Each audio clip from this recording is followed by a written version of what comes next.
तो दोस्तों हम फिर से एक बार और आ गए हैं।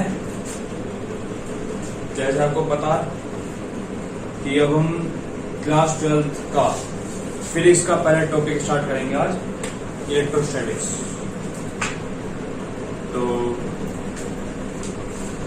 इलेक्ट्रोस्टैटिक्स के बारे में आज हम कुछ पढ़ेंगे, ज्यादा डिटेल में नहीं, सिर्फ इलेक्ट्रॉन की थ्योरी के बारे में पढ़ेंगे। चार्जेस मेन चीज है, इलेक्ट्रोस्टैटिक्स का मेन चीज है इलेक्ट्रिक चार्जेस से, कि इलेक्ट्रिक चार्जेस किस तरीके से बिहेव करते हैं। या मैं आपसे एक सवाल पूछूं कि अगर एक चार्ज, मान लीजिए इलेक्ट्रॉन है, इसका मास क्या था 9.1 इंटू 10⁻⁻31 kg। तो ये जो इलेक्ट्रॉन है ये अभी रेस्ट पे है। तो जब एक इलेक्ट्रॉन रेस्ट पे होता है तो वो अपने अराउंड एक इलेक्ट्रिक फील्ड क्रिएट करता है। ये रीजन जो होता है, ये रीजन जो होता है, ये अपना इलेक्ट्रिक फील्ड क्रिएट करता है। अगर कोई भी चार्ज पार्टिकल या फिर कोई भी एक टेस्ट चार्ज पार्टिकल जिसे हम छोटे छोटा लाए, इसके साइज से छोटा, अगर हम कोई भी पार्टिकल इसी फील्ड के अंदर रखें, इसके साइज से छोटा, जिसका नाम हम देते Q not, Q not they दिया, तो ये जो क्यू नॉट पार्टिकल है ये पॉजिटिव भी हो सकता है और नेगेटिव भी हो सकता है। अगर ये क्यू नॉट पार्टिकल पॉजिटिव होगा तो ये जो है आपस में अट्रैक्ट होंगे एक दूसरे से इलेक्ट्रिक फील्ड के अंदर, अगर ये पार्टिकल रखा है तो। और अगर ये नेगेटिव होगा तो ये रिपेल करेगा। अच्छा, आपको इलेक्ट्रिक फील्ड का समझ में आ गई है। Region that is created around a charge particle where any test charge particle experiences a force in that region is particular known as electric field. Okay, अब इलेक्ट्रिक फील्ड की हमने बात करी है, तो हमने रेस्ट पे बात करी है। अगर एक पार्टिकल रेस्ट पे है, ठीक है, अगर एक प्रोटॉन है तो वो भी अपने अराउंड एक फील्ड करता है, ठीक है, एक फील्ड जनरेट करता है।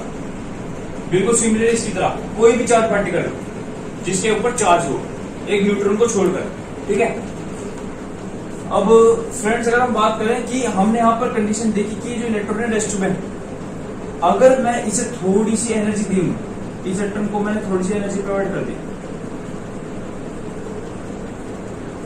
E=hν, थोड़ी सी एनर्जी, और ये आ गया मोशन में।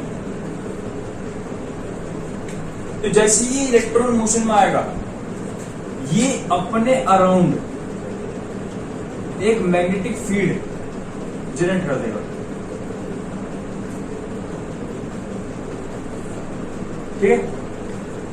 अब देखिए, अगर हम एटम की बात करें, मैं आपको बिल्कुल बेसिक से स्टार्ट करके चल रहा हूं, ये चीज सबको पता होती है, ठीक है। तो हम बेसिकली अब एटम की बात करेंगे। आपको पता है एटम क्या होता है? न्यूक्लियस और इलेक्ट्रॉन जिसमें होते हैं। तो ये न्यूक्लियस है, ये है इलेक्ट्रॉन। देखिए, अब मैं आपको कोई बहुत अच्छी चीज बताने जा रहा हूं। न्यूक्लियस, पार्टिकल फिजिक्स का यहां पर थोड़ा बहुत रोल आता है। क्या होता है कि न्यूक्लियस इस इलेक्ट्रॉन से साइज में बड़ा है,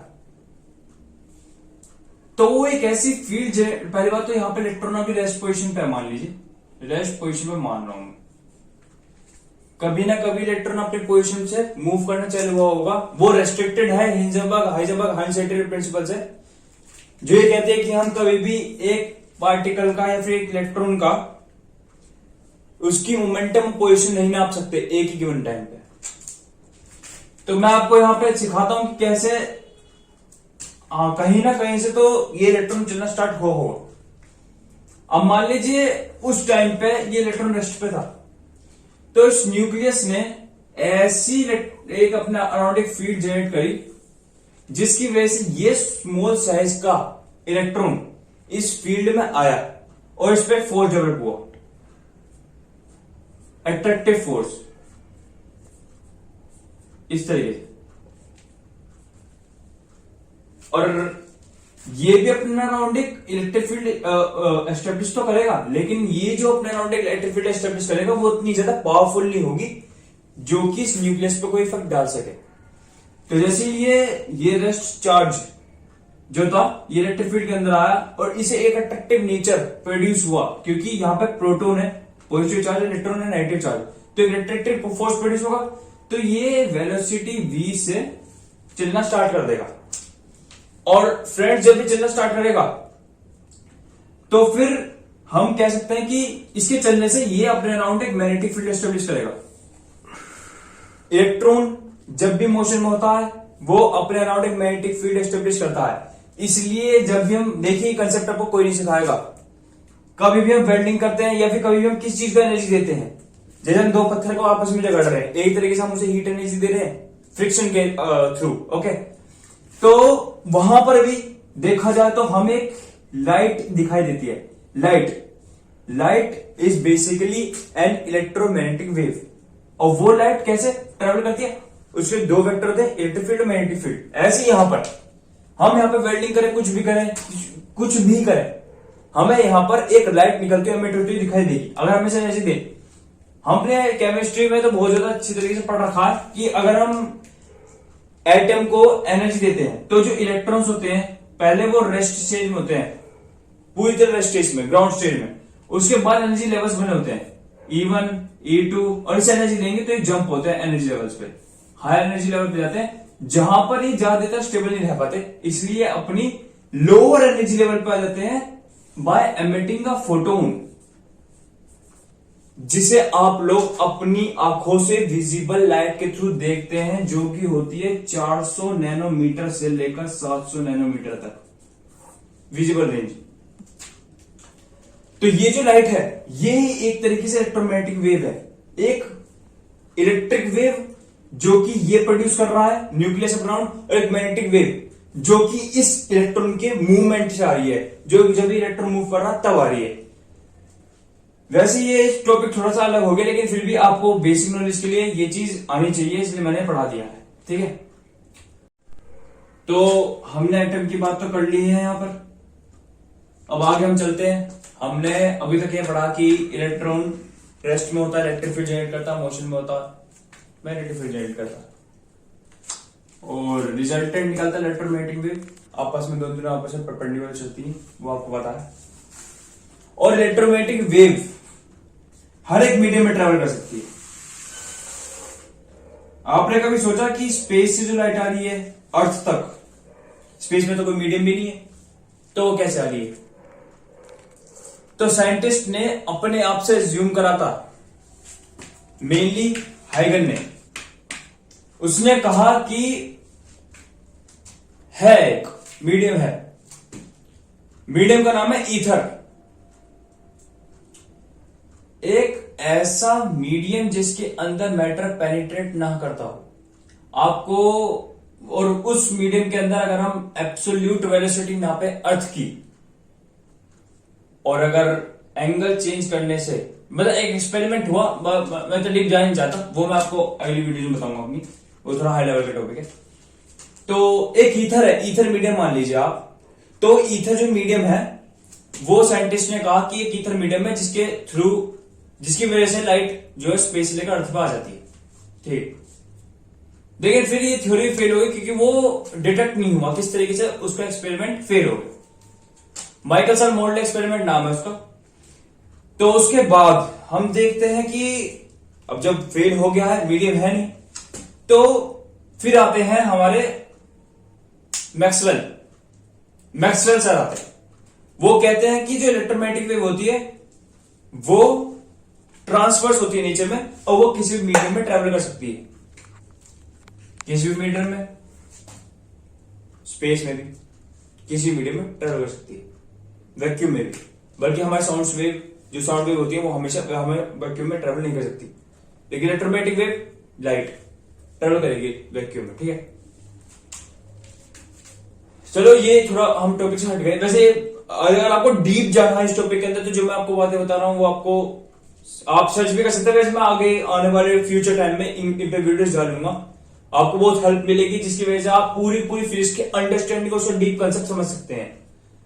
इसके बाद हमने आपको न्यूक्लियर बता दिया। आज मैं आपको एक लास्ट टॉपिक बताता हूं और फिर इसे बेसिक्स को कंक्लूड करता हूं।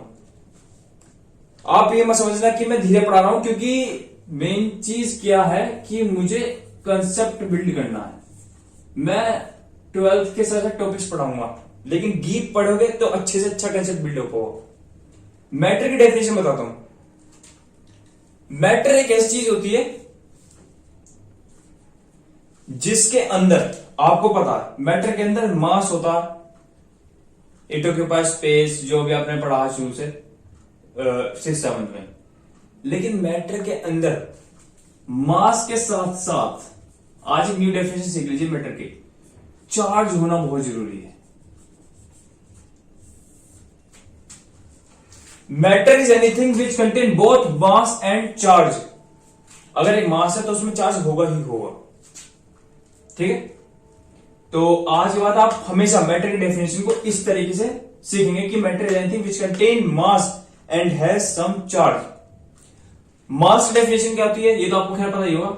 मास, ये भी लिख दिए फिर भी, mass is mainly the measure of inertia.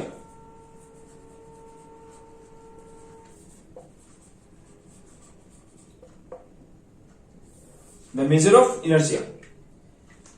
अब जैसे कि आपको पता ही है कि इनर्शिया तो आपने बहुत अच्छी तरीके से पढ़ रखा है, inertia of rest, inertia of motion and so on. वो मुझे आपको बताने की जरूरत नहीं है क्योंकि आप शायद उसमें मेरे ज्यादा एक्सपर्ट होंगे। तो अब मैटर और मास हमने पढ़ लिया है एक तरीके से। आपको मास तो समझ में आता है, मतलब कोई बॉडी एक तरीके से जो कि अपने आप में ही एक ज्योमेट्री कैरी करती हो, उस चीज को मास कहते हैं। कुछ भी मास कैसे, चार्ज सिर्फ न्यूट्रॉन का 0 होता है, ठीक है। बाकी इसके बाद अभी के लिए हम इतना स्टॉप करते हैं। इसके बाद वीडियो में आपको मैं और फर्दर इलेबोरेशन पे ले जाऊंगा, जिसकी वजह से आप 12th की फिजिक्स आपके लिए बहुत ज्यादा इजी लगेगी और आप उसे अच्छे से निपटा पाएंगे, ठीक है। Thank you. और प्लीज मेरा चैनल लाइक करना ना भूलिएगा और सब्सक्राइब करना ना भूलिएगा अगर आपको वीडियो अच्छी लगी हो तो। Thank you.